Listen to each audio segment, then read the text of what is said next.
So last week we were given the delight that was the partner showcase by Nintendo, and what was shown didn't quite leave a lasting impression on folks, as most of the games were obviously things we either knew were already coming out, or games that have been out for a few years on other systems.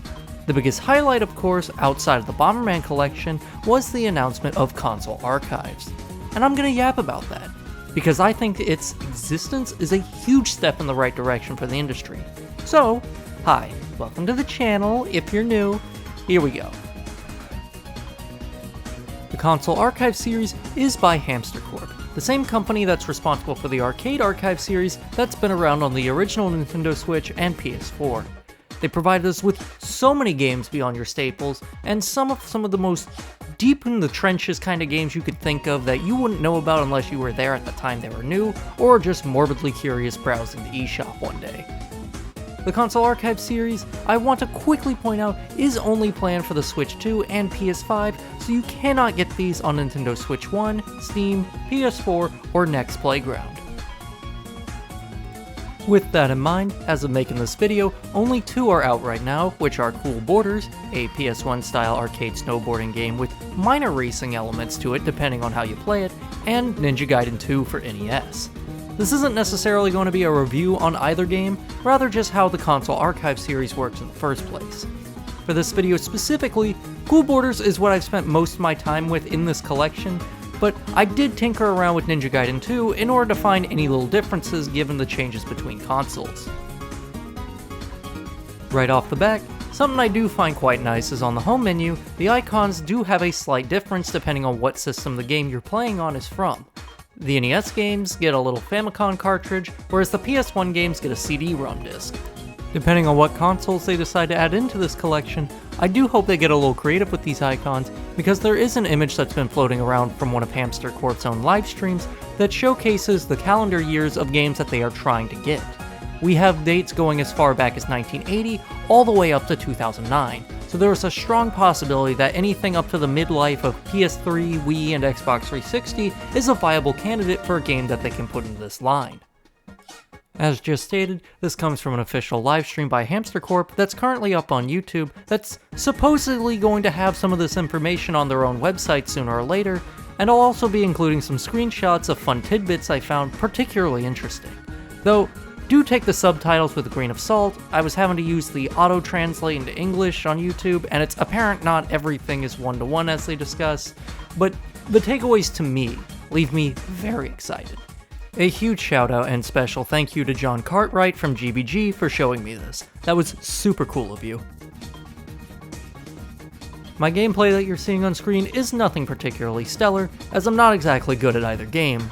However, I can say that with what you are seeing, none of this is at fault of how these games actually run, rather just my own lack of competence in knowing how to play them.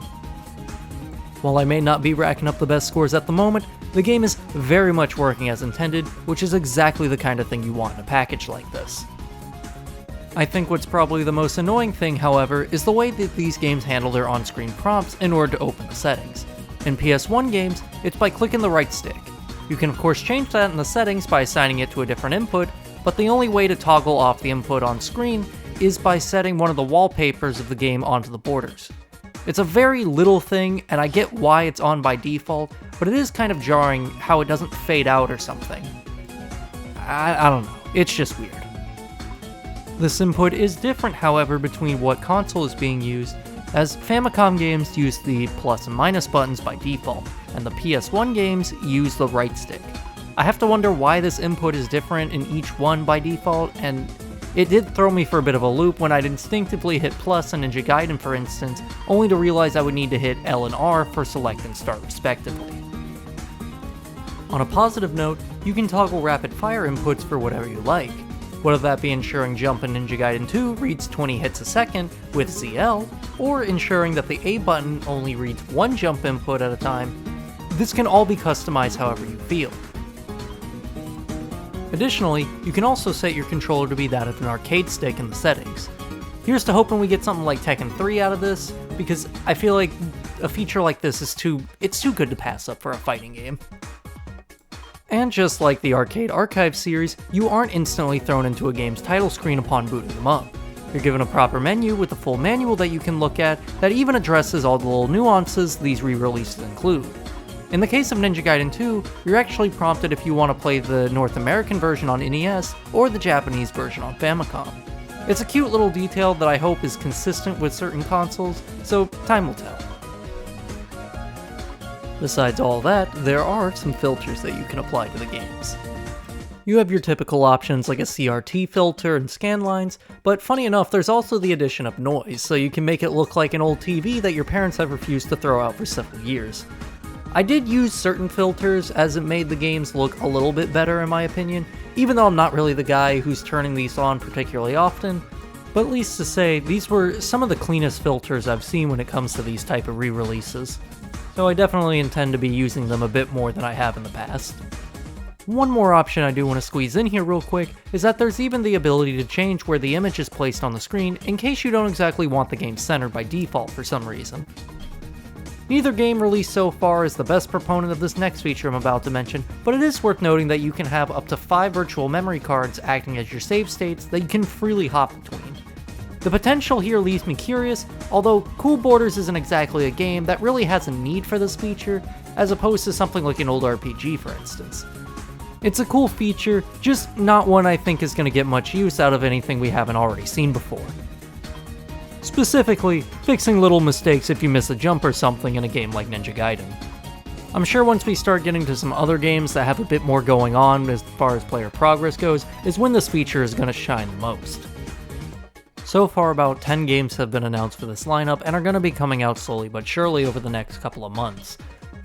Just know for you PS5 players out there, Nintendo Switch 2 is getting slight priority in the situation, but not by much. The games will be releasing about a week earlier from what I'm seeing between consoles, so you'll only be a few days behind.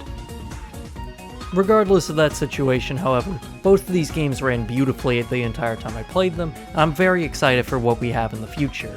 The good people at Hamster Corp definitely seem enthusiastic about what they're doing, and that makes me enthusiastic by extension. I don't necessarily have any closing thoughts or a clean way to wrap this video up, but I will just let my footage play of the 2 games that are out so far, so you can make any further decisions on how you feel about these releases yourself. If there's a game that you're curious if it'll get added, let me know in the comments below. I'd love to get people talking about these more. Thank you to listen to me yap for these past 7.5 minutes, and I'll see you in the next video. Till then, everybody.